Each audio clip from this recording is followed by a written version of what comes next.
Oh, and I also want to challenge you to 18 holes, baby. Let's go on the green. You know, they told me you wanted to challenge me in golf. You've been winning a lot. You would lose against me. No drug test needed. That guy is clean.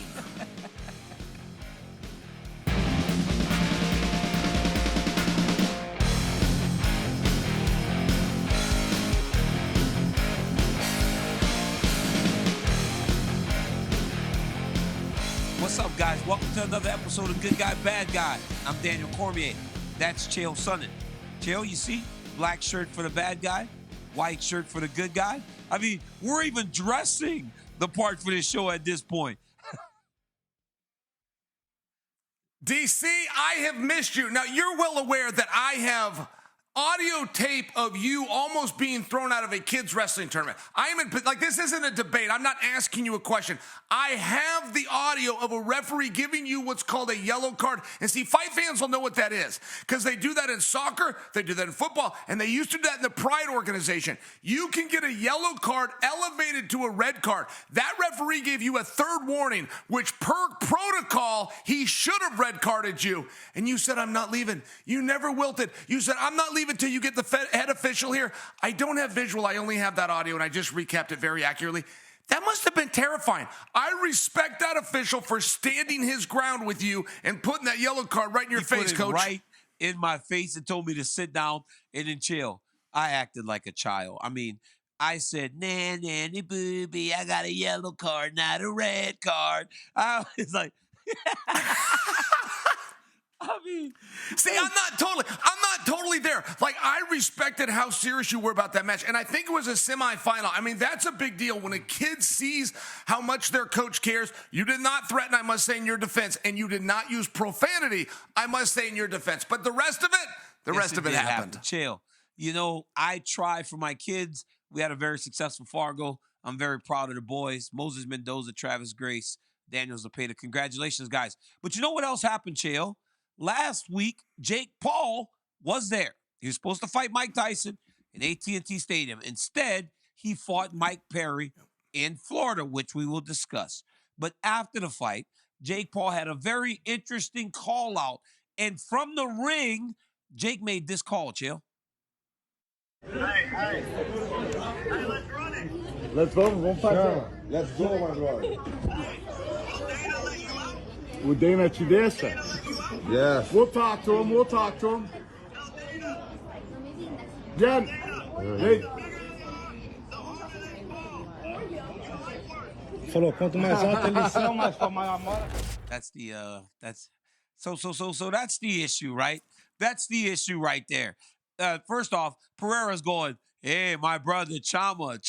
Does Pereira know two words? I mean, Pereira knows my brother and Chama. He's saying, hey, Chama. But listen, Jake Paul finished that quote, Chael, with the bigger they are, the harder they fall.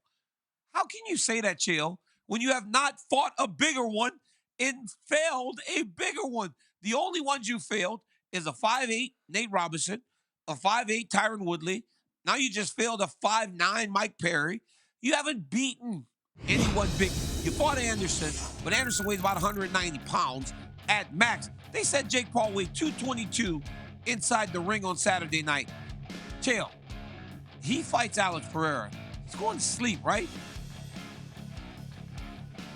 All right, partner. Now, in full disclosure to our audience, if I remember this correctly, you were working an event, a pay-per-view, and you and Jake Paul had to be separated by security. Now, this goes back about 3 years, but I just want to lay that groundwork because I must tell you, I think you're being a little bit critical on him. I mean, everything that you just said is true. He's not fighting the big guys. He's not fighting the top guys, but not for nothing. This guy signed up to fight Iron Mike Tyson.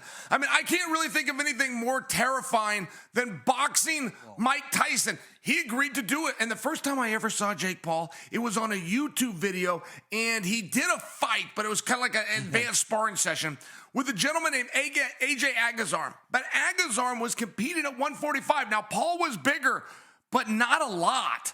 I mean, I would guess he probably went about 170, 175. So not for nothing. I mean, he has put on some serious iron here. And if he wants to call it the biggest, he's not going to make it with him. Don't think I'm taking crazy pills. He's not going to go with Pierre. I'm just saying, to the credibility that he likely did mean it, man, I think this guy has guts. Well, I'll tell you this much.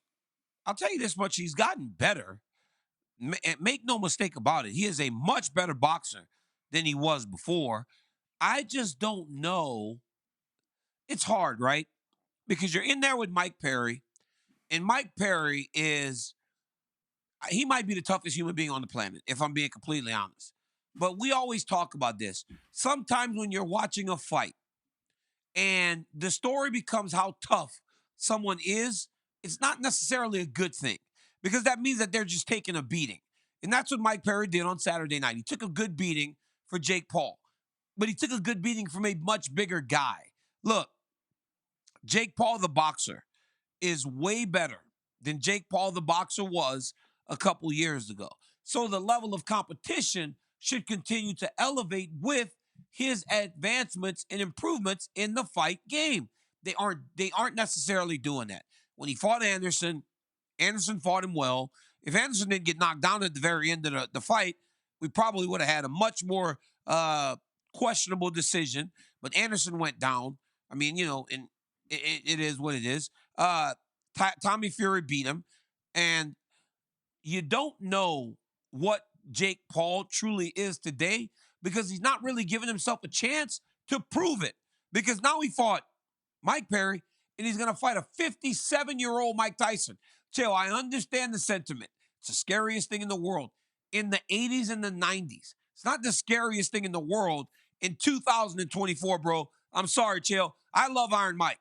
And I'm as afraid of Iron Mike with the gold tooth and the freaking part on the side and the freaking little flat top that kind of went halfway on the side of his head. I'm afraid of that guy too, from Mike Tyson's punch out. I don't know if I'm afraid of the guy that's 57 years old today. He's Uncle Mike now, Chael. You'd have never thought the guy raising pigeons on a rooftop in New York would ever be called Uncle Mike. Hey, and I'll tell you this. I'll go tell you this to go along with your haterade, because I can drink to it part way. And you want to know why? Somebody that hasn't been the world's greatest advocate of Jake Paul and this entire boxing experiment is Dana White. But you want to know one guy that Dana White just might give a carve out to go do that boxing match because he would enjoy the result? That's Alex Pereira. That's the oldest one in the book. Be very careful what you ask for, because you just might get it. Like, we've all got a whole bunch of courage when you call out a guy under contract with somebody else that you can't compete with. But let's just say that Dana finally had it and decides to let him go. And I don't predict that he would, but let's just say I do believe that Jake Paul would be regretting that call out. You know what's crazy? It's like, I don't think for a second he would beat Alex, but I think he'd be competitive for as long as it went. I know I've been hard on him, like you said, but I think he'd be competitive for as long as it went with Pereira. I don't know that it would go 5, 6, 7 rounds. I think Alex would ultimately hit him. And I think some of Jake's reactions still inside the boxing ring tell you that he's still not quite the fighter that he thinks he is. Because in some cases, when he comes together with his opponents, or if his opponents get very aggressive, he tends to shy away. Normally, the fighter, right, Chael, if you or me was ever in a fight and the pressure got heavy, we kind of went towards the fight, right? John Jones goes towards the fight. When you pressure him, he goes and he fights you.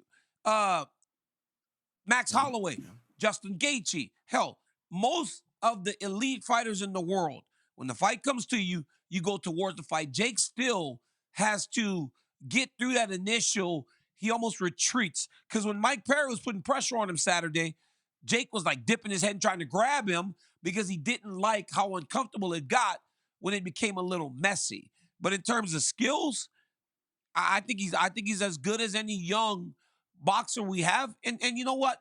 Why wouldn't he be, Chael? This is a young man that's truly committed himself to getting better. He is training with great trainers. He's doing it full time. He's living out in Puerto Rico, putting together high-level training camps for these boxing matches. Chael, while I might seem like I don't like the guy, I do like how committed he is to boxing, and I do like seeing the improvements that he has made inside the boxing ring. And Daniel, I spent a lot of time thinking about Jake Paul, oddly. And I think about him when I became a parent. Like my whole life as a competitor, I spent a lot of time thinking, okay, what's the best ways to train? And I was very open. Anything that anybody told me, I get up in the morning, I go do it, and there was a sacrifice. And therefore, I believed, per Dan Gable, that was going to help. But as I become older as a parent, I'm wondering, when should I start a kid? When should I start my own kid? When I do start him, how many days a week? Where is the intro where I move the couch back and I move over the coffee table and we do it in the living room versus going into practice? I mean, it will drive myself crazy trying to think of these perfect ways to train. Daniel, there is nothing that Jake Paul has done that makes sense, and it's one of the reasons I'm studying it so closely. You know, when you and I came up, we had to do anything that coaches asked of us, particularly as it pertained to sparring. If there was really hard guys to spar with, part of us paying our dues was showing up and going in there and doing that spar. And I don't know this for sure, but I don't know if they love to say that iron sharpens iron, but iron dulls iron as well. And my point I'm trying to make to you, when a guy like Jake Paul comes in, when he's got all the money in the world, when he can do everything right, I don't ever hear stories about Jake Paul getting beat up in the gym. And I just feel like if somebody was coming in and touching him up, they would find a way to slip that onto social media. And the point I'm trying to make for you, when you come up boxing, when you come up fighting, you're taking some real lumps in the gym, and you don't get better as time goes. You know, you're leaving a little bit of yourself out there each time that you compete. When I'm watching Jake Paul, I mean, it is defying logic, Daniel. It takes a lifetime to be able to go out and do a wrestling match hard. I mean, the lactic acid that it takes several years to build that up. I'm watching Jake Paul signing up for 10-round contests, 8-round contests. I'm just saying, I mean, not for nothing. I don't get it. It's been a big surprise for me. I don't know where he has the time. I mean, he's all over social media. I kind of feel like I know what he's doing in a day. You have to get 2 workouts in a day to be able to compete at that level. And he is. That guy, he must be. I haven't seen it with my own eyes. He must be working hard. He's doing better than anybody thought that he would do by far. Nobody thought he'd be 10-1 with these types of wins and with these types of knockouts, because no matter what you feel about him, the knockouts have been impressive. But you're right, Chael. You would have done anything. You would have worked hard, because hard work works. I mean, it is about as simple a thing as anything in the world. When you work hard, it absolutely works. And if you spend enough time doing anything, you're going to get better. And he's spending a lot of time on his craft, and it's showing when he steps in the boxing ring. Now, Chael, another guy that has tremendous boxing, tremendous kicking, tremendous striking is the welterweight champion, Leon Edwards. Leon Edwards is defending his championship this weekend against Belal Muhammad. But then that also leads Tom Aspinall as the other English champion. It leads me to question. This is a great fight card, by the way. I cannot wait to get to Manchester. We got King Green, Paddy Pimblett, Arnold Allen, Giga Chikadze. It is going to be a phenomenal night from Manchester, England. But, Chael, when I look at Aspinall and I look at Edwards, it leads me to this question. Are we living in the golden era of English mixed martial arts? Because they've got 2 champions. Before, mixed martial arts in England was tied to pretty much Michael Bisping. He was the hope, right? And he did a tremendous job over the course of his career. But now you got 2 champs headlining a fight card in Manchester. I can't imagine the reaction they will get. So then you wonder, is this the golden era? You not only have 2 champions from England, you have 2 champions who have never had a wrestling match. And I know that Tom Aspinall was pretty serious about his jiu-jitsu, and he's definitely gone out there and competed. I'm just sharing for you, like, the sport is definitely changing. I remember people telling me, even in our careers, Daniel, that it was in its infancy, that it was growing. And I didn't believe that. I resisted and thought, well, you don't really know what you're talking about. And then the boys out of Dagestan, Khabib and company, that's what they did on day 1. They started coming, and you could actually sign up for an MMA gym, and that was not a thing. I had 7, 8, maybe even 9 fights before there was a gym that was an MMA gym. You boxed over here if you could. If you knew somebody that did Muay Thai, which was very rare, but you did it over here, you put a DVD in, and then you worked on your submissions right there in your living room. But this is what your opponent was doing too. Evan Tanner fought for a world championship. My old teammate, rest his soul, and had nothing more than DVDs and his neighbor from Amarillo that was willing to work hard in the living room. That's a true story.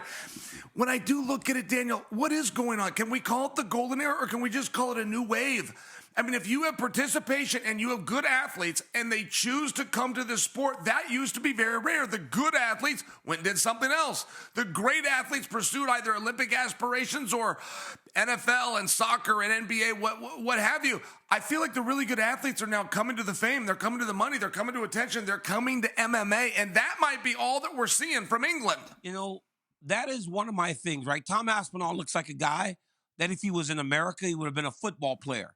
Somebody would have grabbed him, threw some shoulder pads on him, and started teaching him how to block or go tackle somebody. Those types of athletes now are in mixed martial arts. So you're getting heavyweights that look like they could do other sports. Then you have Leon Edwards, who, as Chael said, seeked out a mixed martial arts gym to work on the wrestling. He spent years with the ZAK, just trying to get better at wrestling. Now, he's unrecognizable. You can't barely take this guy down. But it doesn't stop there, right? That's why I think MMA in the UK is so big. Because what Michael Bisping started now has grown to a Paddy Pimblett, a Leon Edwards, and so many others. I mean, we're talking about Tom Aspinall. We're talking about Michael Venom Page. We have so many great fighters down from the UK that it's absurd. And I do believe that it really is Chael due in part to Michael Bisping and what he did and how committed he was to being who he is. He didn't change. He was an English fighter. He was a proud English fighter. He behaved in the way that he wanted to behave. He didn't care. He was so him that now everybody believes they can just be them. And I believe that the sport just continues to grow over there and evolve. But I mean, if I was to Google the top UK fighters in the world, the list, Chael, would be so crazy. And I'm going to do that right now while you do your deal. But I'm going to Google the top 10 UK fighters today. Listen to these names after you go. All right, you do that, and Daniel, I'll just offer for you, and I totally agree to the compliments that you're giving to Michael Bisping. Now, back in Bisping's era, if I was to correct that story just a little bit from my perspective, he was a British fighter, but he did most of his training over here. Whether that was at Ruvka, whether that was with Jason Pereira, where he was under Mark Munoz at the Ring Training Center for a meaningful period of time. And my point being is Bisping was trying to seek out the best fighters. He did stuff where he was training with Rampage and actually got in an argument with Rampage about 1 a.m. one time. They drove to a parking lot to get in a street fight. That's a true story. I'll tell you sometime. Now, the point that I'm getting at is England didn't necessarily have the coaches. They didn't necessarily have the infrastructure. So Bisping took a lot of that credit. Dan Hardy deserves some shine as well. But then they went back to England, and then they helped to spread the word. And then Lorenzo and Dana White started throwing events over in England. And it was one of those things where we really did see that get cultivated. And now Leon's at a gym that people are seeking out. I mean, Ian Gary, just by example. But he packs up and moved his family there to train before they had the fallout. But England is now being a place that people are seeking to go as opposed to British fighters having to find their way to America. It is a little bit of a different era. Right here. Listen, so you got Paul Craig. You got Paddy Pimblett, Leon Edwards, Nathaniel Wood, Jack Shore, who's a stud, Tom Aspinall, Arnold Allen, who's an absolute stud, and Muhammad Mokaev. Mokaev is as good as anyone. Mokaev may be the guy that will fight for the flyweight championship next, or he's on a very short list of guys that could fight for the championship next. So you could potentially be looking at 3 fighters from the UK that hold UFC championships. I think just in that statement right there, it tells us that it's never been better. In the golden era of MMA in the UK is upon us right now. Because there are very few countries, Chael, that the ebbs and the flows kind of go up and down. One, Brazil. For a while, Brazil had as champions Anderson, Aldo, they had Junior Dos Santos. They had so many guys fighting for or winning championships. And then Amanda Nunes was there, and she was like the only Brazilian champion. But now here comes Pantoja, right?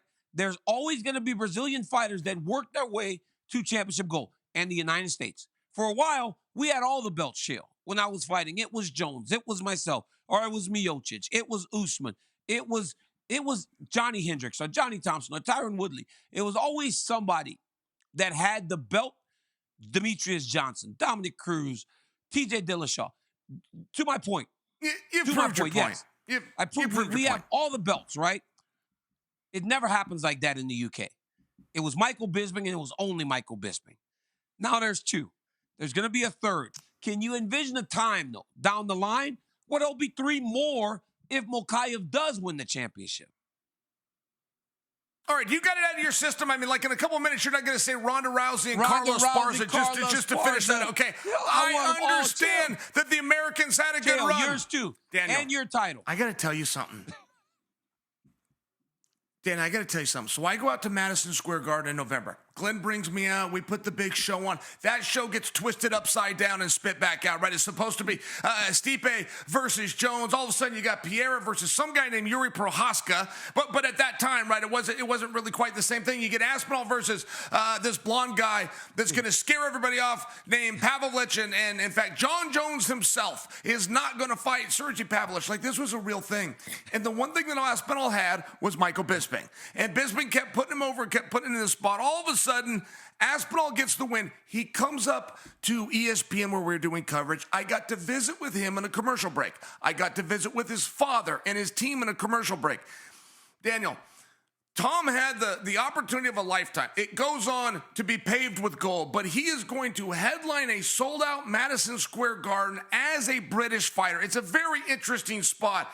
His wife didn't come. And the reason she did not come is they have a special needs child that they were not suitable. They did not feel they could find adequate care. They didn't know somebody that they were comfortable leaving the child with. And therefore his wife, right, there's a red carpet. This is her big moment too. I mean, don't act like she's not sacrificing right along with them. And this is her moment to be part of it, and she stayed home. There's a message in that somewhere, but I was so touched by that because I got to know a little bit about Tom Aspinall, the heavyweight champion that's ice cold, that's knocking people out. I just thought it was a very sweet story, and I wanted to share it with you. Great story. Tom Aspinall's fantastic fighter, and boy, Chael. I mean, when Bisping was doing that, we were all surprised. We were like, oh my goodness, if he doesn't win, Bisping will have no credibility left. Like, he was putting him over. He at one point called him Muhammad Ali. He called Tom Aspinall Muhammad Ali. I said, I'm out. I couldn't believe it. I said, I am out. I was out, Chael. Listen, Chael, ESPN put out today the 10, they're doing these lists right now, right? So they just did the top 100 pro athletes of the 21st century. Today, they released the top 10 MMA fighters of the 2000s. That list includes, you can go and see it at ESPN.com, but that list includes Fedor Emelianenko, Randy Couture at 7, Chuck Liddell, BJ Penn, Kamaru Usman at 10. And you get into the top 5, and it includes these guys who belong there: John Jones, George St. Pierre, Anderson Silva, Demetrius Johnson, Khabib Nurmagomedov. This is a phenomenal list of fighters. A tip of the cap to the old guys, too, because at times, we as a sport tend to forget the guys that came before us. We move on. We have short memories in mixed martial arts. But in this list, it shows you that the people that were voting took time to look back to the guys that actually made the sport. So that got me thinking, Chael, you and I should make our own list of our top 5 fighters of the 2000s. When you look at these lists, though, does it seem to you like we have the best 10 fighters from the 21st century? I will tell you, one thing that was very interesting about looking at that list is I watched John Jones in there with GSP and Anderson Silva and Khabib. And I'm going, well, the one unique thing is that was Jones's era, and this is Jones's era. Like, he's still at it. Now, I got to tell you, my number one, and I feel like I've been on the mat with them all. I've either been in the ring from John Jones to Anderson multiple times to Fedor Emelianenko. I got to tell you, the guy that I felt was the best was a workout that I did in a basement in L.A. with George St. Pierre. And there was just something very special about him as an athlete. I know I don't need to sell you on that, but he had very specific philosophies as well. When I drilled with George, or when I watched George drilling with other people, he would not stop the technique until it was perfect. He would even get in a position and he would freeze, and then he would move his toe a little bit this way, and he'd move your foot a little bit here, and he'd look at the position, and then he'd be set, and then he would go, whereas Daniel, you and I as wrestlers, we're going as fast as we can. If we're going to do an armbar, we're going to do 10 of them in the same amount of time that George can. It was a different philosophy. I thought you might think it was interesting. When you look at Khabib, this is a guy that did the same thing to everybody. Khabib was to wrestling and MMA what Mike Tyson was to boxing, with the uppercut followed by the hook. Khabib was not only going to take you down, he was going to push you into the fence first. And when he took you down, it was going to be a body lock with the upper hands and a trip with the lower part of the body. Just like the uppercut and the hook, everybody knew it was coming, and nobody was able to stop it. I've thrown Rampage Jackson into my list, and I threw him in there, Daniel, and possibly not as a mixed martial artist, but if you talk about a mixed martial arts fighter, there was a period of time when Rampage just seemed like he could deal with everybody. And sure, I'm bringing in some of his stuff from Japan, stopping Kevin Randleman with uppercuts, but he came over, he stopped Chuck Liddell's rise, and there really did appear that there was a period of time where Rampage and being number one was fairly undisputed. I got to put my own hero on there, Randy Couture. Randy really revolutionized the sport. He was the first one to come in and say, this is a professional sport, treat it as such. Have game plans, have trainers, have set training times, get your nutrition under control, get enough sleep. I mean, believe it or not, there was people sitting back trying to figure out how do you be a cage fighter that thought you had to get a tattoo and drink beer at the bar. That's not a joke. Like when we were really trying to figure this out, we thought you had to be a rough guy around your neighborhood, and that's what it took to be a cage fighter. I got another one on the list. I don't see my own. Oh my goodness, of course I do. It's Conor McGregor. I believe 145 and 155 were the perennial weight classes in terms of talent. I believe if you went to the number 10 guy there, they were probably then the number 3 or 2 guy even in the weight classes I was competing at. When Conor became king of both divisions, not only by stopping Jose Aldo, but he stopped Eddie Alvarez. Nobody stops Eddie Alvarez, and Conor was to do them both simultaneously, hold both of those belts, and actually parlay that into a short-lived boxing career. I think he belongs on that list. You did your homework on this one. Like, this was one that spoke to you a little bit. Like, this was one that spoke to you. You put together a pretty good list. I like that. I like the Rampage Jackson one too, because you're right. Rampage Jackson doesn't get the credit that he deserves, but you're right, man. In Pride, in the UFC, there was a time where you thought he could beat anybody walking the planet, and he might be as influential a guy in fighting that there has been. You remember that dude was in the A-Team or something like that? He crossed over into an actual movie before crossing into actual movies was a thing for mixed martial arts fighters. It's crazy. Great list, Chael. All right, here are my top 5. Guys, pop that on that lower third real quick so the boy can see it. All right, first, I got George St. Pierre. Chael, for all the reasons that you said, this man revolutionized the sport. You know, we live in a world today where we talk about the mixed martial artist that has an eye on this career since they are children. Well, that's George St. Pierre. You knew right away that George St. Pierre was going to be a mixed martial arts fighter. It wasn't going to be anything else that the guy did. He was going to fight, and the impact. This dude in Montreal has a statue. Bro, Shaq has a statue. Michael Jordan has a statue. And LeBron James at some point will have a statue. George St. Pierre is so important in Canada. He has a statue of himself in his hometown. All right, Anderson Silva. I remember watching Anderson Silva when he was on his run and thinking to myself, how? How is this guy so good? And then what really made me know he made it was when I saw Roy Jones Jr. at his fight in Philadelphia when he knocked out Stephen Bonner, or Forrest Griffin, when he knocked out Forrest Griffin, and Roy was there to try to pick a fight with him. Back in the day, the boxers were the main attraction. They didn't go searching in the mixed martial arts yard to find someone to fight because the names weren't big enough with the general public. Anderson Silva was. And that was in part due to his dominance and his ability to win fights and win them impressively. Demetrius Johnson, Mighty Mouse. Do you remember, Chael, the run that this man went on? Bro, it's crazy watching someone that was so good. We were competing at the same time, and I would watch him fight and go, I wish I was this good in mixed martial arts. And I always tell this to small guys. I go, yes, you can be good as a heavier guy, but to be great as a small guy, you have to be ultra elite. He was the ultra elite of the ultra elite. He just was head and shoulders above a division that has real high-level fighters, tremendous fighters. John Jones, it doesn't matter what you think about John Jones, his victories, his path to greatness, the fighters that he fought and competed against. Hell, he beat Rampage. He beat me. He beat Rashad. He beat Vitor. He beat Shogun. He beat Shogun. He beat Machida. He beat he beat everybody.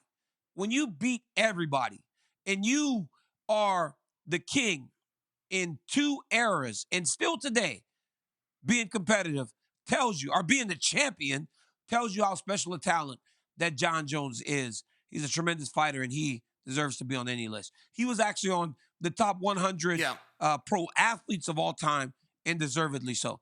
And lastly, for me, Khabib Nurmagomedov. Yeah. Joe, when a guy tells you what he's going to do, and then he goes out and he does it, and every time he does it, it gets more dominant. You would think, Chael, that in time, right, when Khabib showed up and he started to make his run, when Conor McGregor fought Eddie Alvarez, Khabib was on the prelims, and you saw him tell Michael Johnson, brother, you have to tap out. I deserve a title fight. He's doing this in the octagon. He was so in control of Michael Johnson that he was able to tell him, just tap out so I can get my title fight. Then you go and watch him do it again and again and again. You would think that the guys that fought him later would have worked on it to a point that they could at least defend themselves. It got worse. It got worse. Doesn't happen. And nobody goes 29-0. It's impossible. Something happens. Even John Jones has a loss on his record because he did something illegal. To go undefeated and be perfect in 29 contests, unbelievable. Yeah. Hey, DC, I love what you said about John Jones, where it's like something happens. Even him getting disqualified in the 12s, like something happens, you miss weight, you get scratched or something like that. You're right. 29 training camps, 29 weigh-ins, and 29 straight. Now, I got to tell you something. I will put myself over oftentimes, Daniel, but that was because of my own shortcomings. You were the heavyweight champion and you were the light heavyweight champion. Nobody put you on the list. Your own partner, Chael P, doesn't put you on the list. You should be on that list somewhere, no? When you're, I sometimes I put myself over, but sometimes I put myself over too much, and it gets a little crazy. Now, ESPN did put me on there. Now, in the top 10 of the 21st century, I feel, Chael, like I belong on there somewhere. I don't know if there are 10. Hey, Chael, when you're universally considered one of the top 10 fighters of all time, I don't know how you aren't in the top 10 of the 21st century, Chael. I mean, this list is null and void at this point, if you ask me. Daniel, I'll tell you what's interesting about that list is making the comparison to you and then see Randy Couture's name pop up on there. Something that our viewers probably don't know is you and Randy were separated by about 10 years, but you were both from Oklahoma State. Like the room where he got good and sharp and tough in, he was teammates with John Smith. Yeah. By that time, John Smith was your coach, but it was the same room and the same mats. I just think that's interesting. By the way, can I tell you something? I know I'm kind of punching my own ticket here, but I did have a little bit of a story for you, which is I was in LA one time. I got a call from Kenny Florian. He says, do you want to work out tonight with George? And that's all he said. I had not met George St. Pierre. I only knew him as GSP. So when Kenny says, do you want to work out with George? Kenny had been helping me, and he was lining up different workouts all the time. So I said, yeah. He comes and picks me up outside the hotel. I started sitting down after I agreed to this, and I realized, hey, wait a minute. When he said George, is he talking about GSP? Now, there's also a thing in different gyms, and if you're the guest, you let the other guy go first, but then you can match his intensity. He throws the first to let you know what that intensity is, but then you've got to match it. In some of these gyms, man, you got to fight your way in. It doesn't, it kind of depends where you're at, and I don't know what kind George is, and I don't know where I'm going. I don't know if this is his home gym. Like, there's an etiquette I've got to put forth, but this is also my one time with George St. Pierre. And I start going through my process, Daniel. I've said, I start going through my process and I'm visualizing. I don't eat anything on fight day, so I cancel the food. I don't eat anything. I'm sitting there, I'm waiting for Kenny to come get me, and we get in the room. And George is only one group over, and we haven't even shaken hands and said hello yet. I know he is. He knows why. We're right by each other, but he's drilling. I'm drilling with Florian. Eventually in the live goes, we find one another. And I will just tell you, it was very impressive. Like his strength is something that I'm very surprised his opponents don't all speak of. Like, I'm surprised when the Koscheck's and the Johnny Hendricks of the world don't come out and they talk about their experience with George. They don't talk about how overwhelmingly strong he is. And I know he's got a beautiful body, but I'm telling you, man, those muscles are powerful. Then he had his own philosophies and his own way of doing things, and he started to share them. And I was very into that. I love to hear like what Bruce Lee thought. Well, George St. Pierre was a modern day Bruce Lee. Like, getting some of his psychology was very interesting to me. And I'm just sharing that story with you because I took that with me through life. But as I did go through and I had to look back and be real honest about who the best guy was. And by the way, when we got done with the workout, we done a few rounds and he'd won them all. But he patted me and said, hey, you're a lot bigger and I appreciate you not using your size. He put me over as though I could have hulked out and beaten him. And Daniel, I took it. I hung my head and I said, you're welcome. And I walked out that door. Chael, you took it like you actually had, I couldn't have changed it. You know, hey, it's like me when people say, could you have beaten Cain Velasquez? I'm like, no, he would have kicked my butt. And everybody's like, oh, you're being a great teammate. I take it, but I'm telling you the truth. He always kicked my butt. There was no difference. Like, I'm telling you the truth, but if you want to give it to me, I'll take it. Guys, that is another episode of Good Guy, Bad Guy. Join Chael and I on Wednesday for a very special episode of our show, and get us every Monday and Thursday, normally, wherever you get your podcasts, ESPN MMA YouTube. We're always here. We're also on ESPN too. So for Chael Sonnen, I'm Daniel Cormier. It's another episode of Good Guy, Bad Guy. We'll catch you on the next one. Peace.